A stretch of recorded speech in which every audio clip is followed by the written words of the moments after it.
Hey, what's up, guys? This is Owen Finch here, the Wrestling Fortune Champion, and I'm here to give you guys my WoW review from last night. Sorry I haven't been on YouTube in a while. I've been taking a break, but I'm right back into this now. Last night's RAW was good. And, it had its positives and it had its negatives. First I'm gonna talk about each one as I go on. First match of the night is, first thing that happened is AJ backstage cutting a promo saying how she loves all of them, but they need time apart and stuff like that. But the whole time she was just cutting it into a mirror. So that was good. Then Vicky will come out and announce a triple threat elimination match. It was Daniel Bryan versus Kane versus CM Punk. Very good match. Good way to start off the show, but not the way I would have started off the show. I would have started it off with John Cena coming out with his announcement, I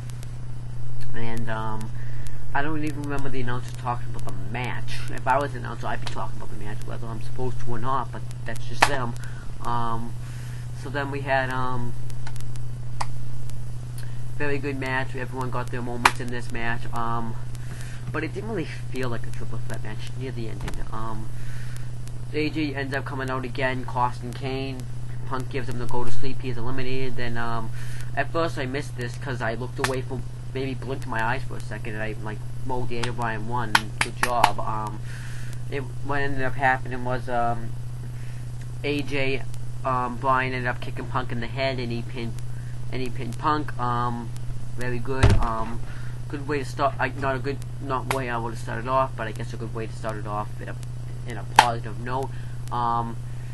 But John Cena, not main event material. Well, he's main event material, but he's not bigger than the WWE Championship. Nobody's bigger than the WWE Championship. Not even God himself. Next match. Then we had Doyle and Vicky Guerrero backstage. He's asking for a match for the World Championship, saying he never got his match. Dolph Ziggler said, I deserve a rematch. I was this close to beating Sheamus at No Way Out, and I came in and took his spot. So then Vicky Guerrero announces Del Rio versus Ziggler for a contract on a pole match. And the winner will become the #1 contender on Friday Night SmackDown to the World Heavyweight Championship. Good way to, I guess good. I don't know, I'll get to that later. Then we have Brodus Clay versus Big Show. I'm not even going to talk about this match. I'm just going to say that Big Show ended up getting the win because Brodus Clay lifted up Big Show, and Big Show fell on Brodus Clay and ended up getting the win. This proves that Brodus Clay is only good for squashing people, because really he doesn't have what it takes to hate event with the guys like John Cena, Big Show, which we're just proving because every time he's been in the room with Big Show, he's gotten demolished. So nothing really new to say there. I'm just gonna say, Brodus Clay is not main event material, as it just shows you right there. Then we have AJ and Kane backstage. Kane says that we can't be in a relationship because I'm a monster. I can't be in a relationship. I'm not a trustworthy boyfriend. I'm a monster. I can't be in a relationship. Then AJ, and then he even says that even him finds AJ unstable. So then they leave. I guess that was a way to get Kane out of the storyline, which makes perfect sense to me because he doesn't really need to be in it anymore. Then we got a bad match. It would have been better if the person who lost won. We had Jack Swagger versus Santino Marella for the United States Championship. After what Jack Swagger had to do to get that match, he had to get on his knees and beg for that match. But then the thing is, he ends up losing off of Cobra to Santino again. Well, not again, but before. Now that doesn't really sit too well with me. For two things. After what he had to do, he doesn't end up winning. I think, actually, 3 reasons actually.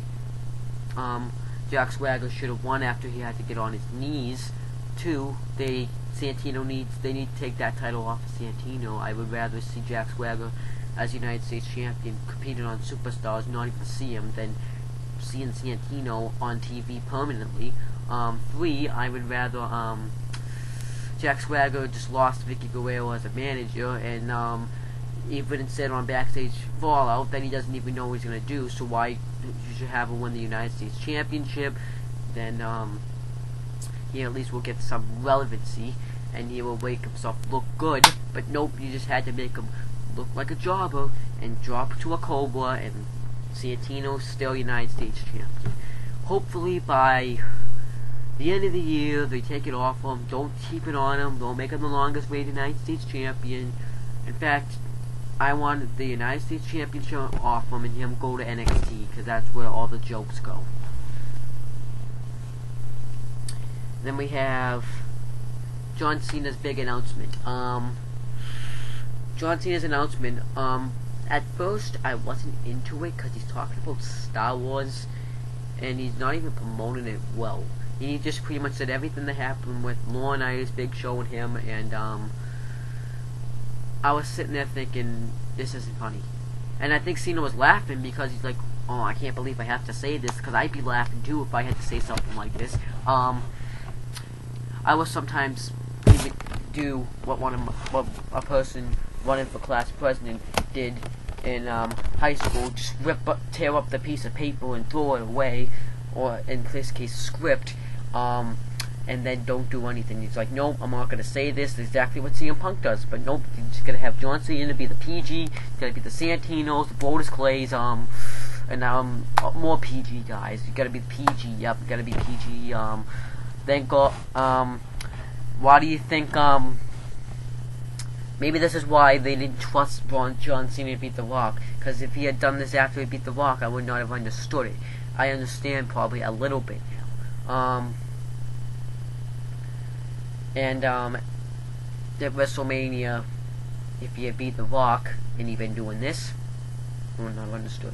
And he just beat Brock Lesnar in Extreme Rules, and he's doing stuff like this. He lost to Laurinaitis, and he beat Big Show, and I guess he's got to go PG world now. Then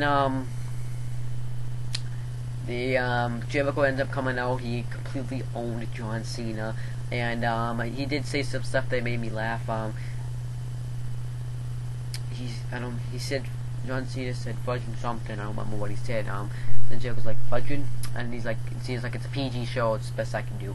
So and then he's like, I'm tired of you egomaniacs making an announcement. Then John Cena's like, I'm gonna be competing in the Money in the Bank ladder match for the first time. I don't really agree to it, cause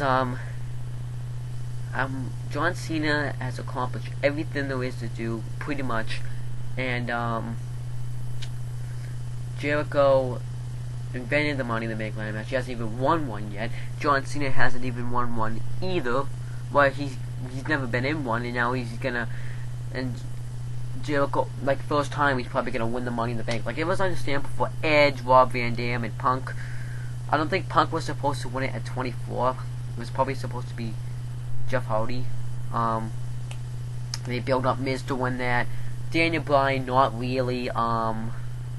It's a mid-card. It's really like a match for mid-carders. It's not a match for main eventers. Because this one, the only WWE people who've been WWE champion can be in it. So it's going to include Kane, Chris Jericho, Big Show, and John Cena. Now, today on Wrestling Gurus, Jarrett said, what if John Cena wins Money in the Bank and Daniel Bryan wins the WWE Championship and John Cena cashes it in and beats Daniel Bryan? No. Don't make that happen. That would just be a big piss off. Now I'm scared that's gonna happen. Then Vicky comes out. She announces a match tonight, and Jericho goes to interrupt her. This also made me laugh. Jericho said, Vicky's like, don't interrupt me, and Jericho made a reference probably to when he got suspended. He's like, what are you gonna do, Vicky? Suspend me? And it's like a reference to after they suspended him for no reason. Good reference by Chris Jericho right there. Then they announced John Cena versus Chris Jericho. for the main event, which didn't deserve to be the main event. What could have done is John Cena could have come out and make announcements like, right now, John Cena versus Chris Jericho. Right now. But nope, they didn't do that. Oh, and by the way, after the Brodus Clay Big Show match, Big Show knocked out Brodus Clay. Oh well. Then we had Heath Slater against another WWE legend, Psycho Sid. I like how they're bringing back the legends to hype us up for the 1000th episode of Monday Night Raw. But if these legends aren't there for the Monday Night Raw, then this would make no sense. I hope they are actually there for the 1000th episode of Monday Night Raw, though. Like Psycho Sid, which he beat him very easily. I think he did that powerbomb he did to Bret Hart at WrestleMania 13. We had Piper, Mick Foley,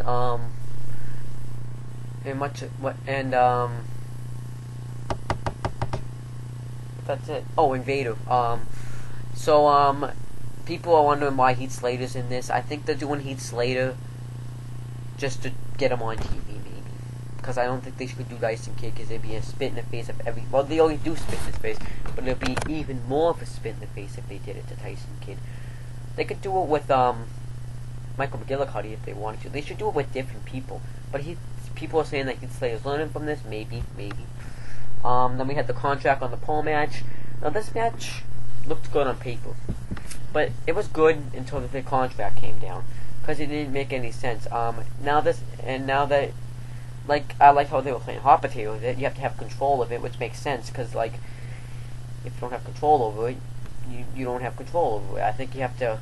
Then they had tug of war, dealt Carlos Rodriguez. I like when he gets hit every time. It makes me laugh. Sheamus ends up coming out and saying it will be a triple threat match for the World Heavyweight Championship. Sheamus versus Del Rio versus Ziggler for the World Championship. Why? You could have announced this. Vicky Rio should have made that match. Or maybe could have had both of them have qualifying matches for it, but nobody decided not to do that. You decided to have a WWE. You just decided, oh, we're just gonna have a match for it. Absolutely no build. Well, actually, it does have build, but like, doesn't make any sense. And Ziggler already had his opportunity. Del Rio didn't. So, what's the point? So let's get back down to business, I guess. Then we had the Diva Battle Royal. AJ won. Personally, I wanted to win one. All I have to say, and AJ dedicated this match to CM Punk. Then we had Jericho versus Cena. It was good till Big Show came out, and there's a leg drop to John Cena. And Jericho was like, "What are you doing?" Leaves the ring, choke slam, camel clutch. So that was the negatives of Raw. Like, it did improve from last week. I'll say it was way better than last week's, and not better than the one, maybe. But like, this is just not good at all. John Cena, Money in the Bank, I'm not into it. Big Show, maybe.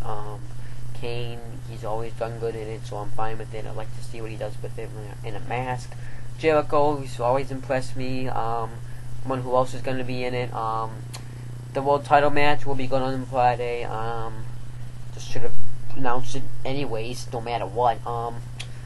I hope wondering what's going to go on with Punk and Bryan for Money in the Bank. How AJ will play a role in that.